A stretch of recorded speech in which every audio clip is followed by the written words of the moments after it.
Making creamy polenta with milk is easy. If you're looking for a good gluten-free substitute for pasta that's rich, creamy, warm, and filling, the perfect comfort food for winter, keep watching. Creamy polenta with milk is really easy to make. You just have to know a few tricks.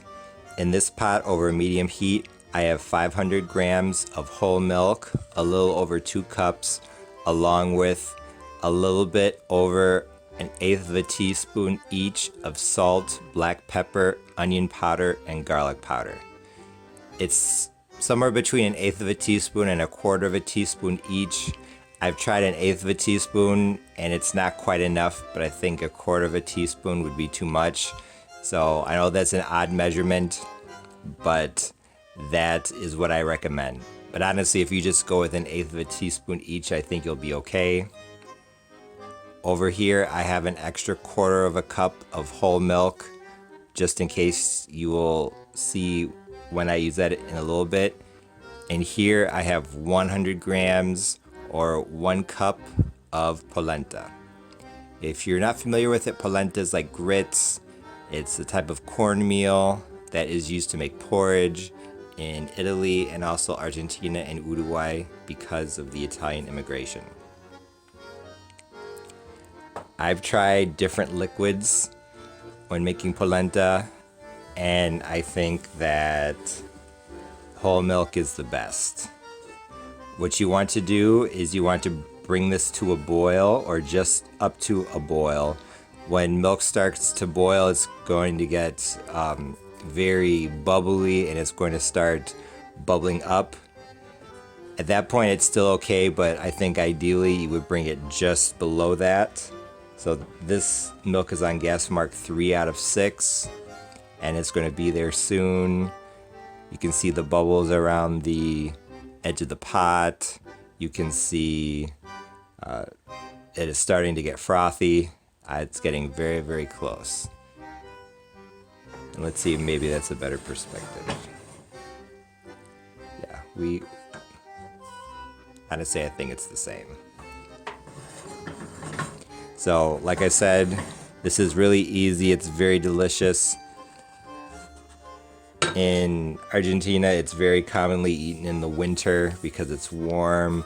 It's very filling. If you've never had polenta, you should definitely give it a try, especially if you like grits. This is Stoneground polenta. It's just like comparing whole wheat flour to white flour or Stoneground cornmeal to regular cornmeal. The Stoneground polenta has so much more flavor. It's incredible. That is what I recommend. Like I said, this is almost ready. And when your milk or water, whatever you're using is ready, Argentines and most people who make polenta traditionally, you pour it in, as they say in Argentina, in the form of a lluvia, like a rain.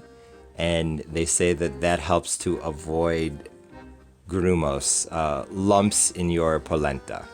But I was reading online that someone did a side-by-side comparison and that didn't make any difference, so take that for what you will. As you can see, it's almost time now. It's boiling. I'm going to add the polenta.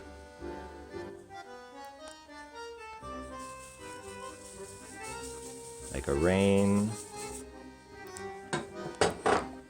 And now I'm going to start stirring. I turn the heat up to 4 out of 6. I'm probably going to keep it there. And now, once the polenta is in the milk, you stir. Some say you don't have to stir constantly, but if you don't, you run the risk of it burning. I personally always stir constantly because it only takes a few minutes. I know some recipes with Stoneground cornmeal say that it's going to take up to half an hour. I don't know why mine takes only 7 or 8 minutes. I think it's because the heat's a bit higher. But I will show you how you can tell when it's done. Like I said, this is really delicious.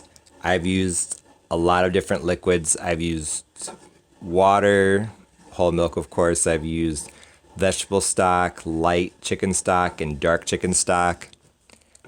I did not like the dark chicken stock. I know a few weeks ago I put up a video on my channel on how to make a dark chicken stock. On its own, it's good, but I think in this recipe, dark chicken stock overpowers the flavor of the corn, of the polenta. So I would not use it. If you don't use milk, I would use either water or vegetable stock. And as you can see, in just about a minute and a half, 2 minutes, it's gotten a lot thicker.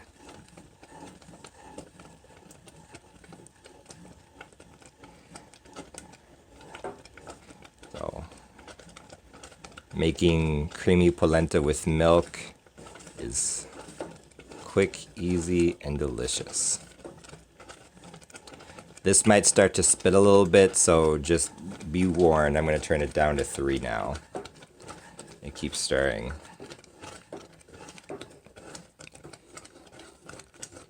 This in Argentina and Uruguay is very commonly eaten with pasta sauce. So it's very common to see a bowl of pasta with some tuco, some bolognese sauce, I think is the best way to describe it. And then maybe some cheese. So if you are gluten-free or you're looking for gluten-free options for pasta, give a bowl of polenta a try.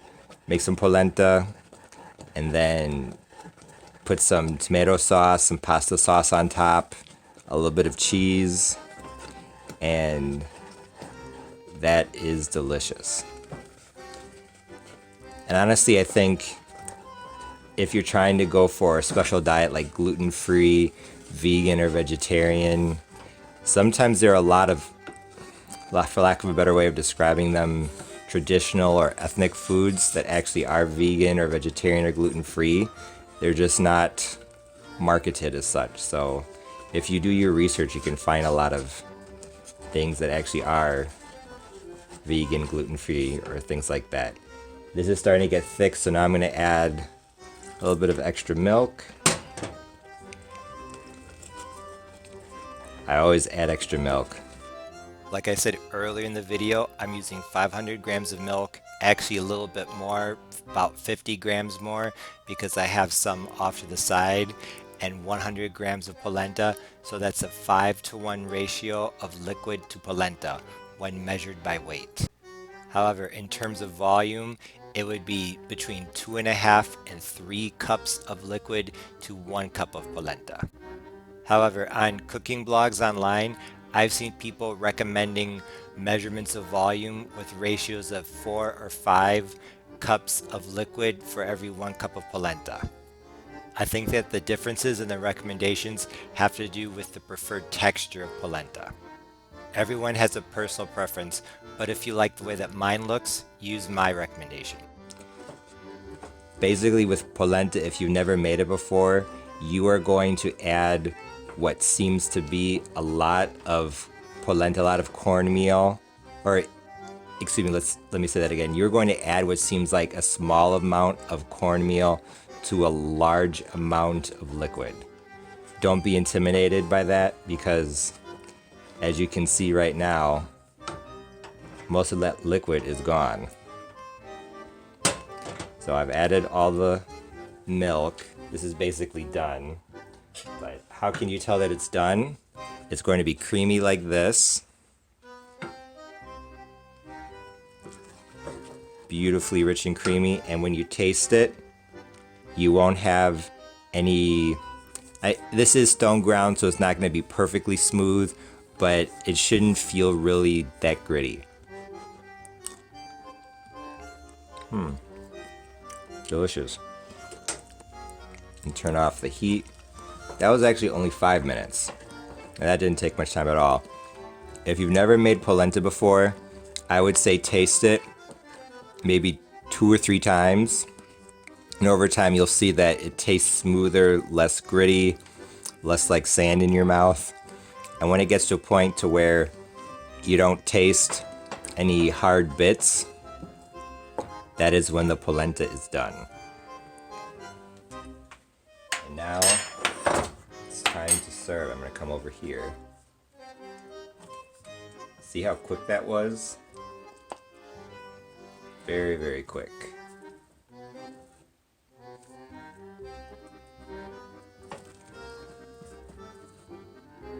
Like I said, you could serve this with some pasta sauce. When you make it with water or vegetable stock, I think it needs something. But with milk, honestly, this is good all by itself. With the little bit of seasoning that I put into the milk, it's fine just as it is, in my opinion.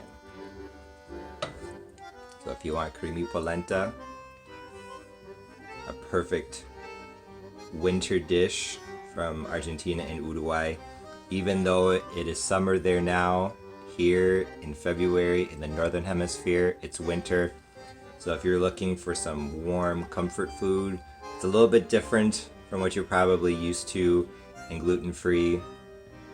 Try some creamy polenta made with milk. If you're looking for warm, creamy comfort food this winter, be sure to make some creamy polenta with milk. Although it's absolutely delicious on its own, topping it with some cheese makes it even better. Although I used low moisture part skim mozzarella, Parmesan would be a great choice as well. Argentines and Uruguayans like to add pasta sauce with meat and vegetables, or tuco as they call it, to a nice bowl of pasta to turn it into a full meal. Although most tuco and other tomato-based pasta sauce recipes use beef as the meat, I experimented with chicken and I was very satisfied with the results. I'll be sharing those results in my next video. So stay tuned.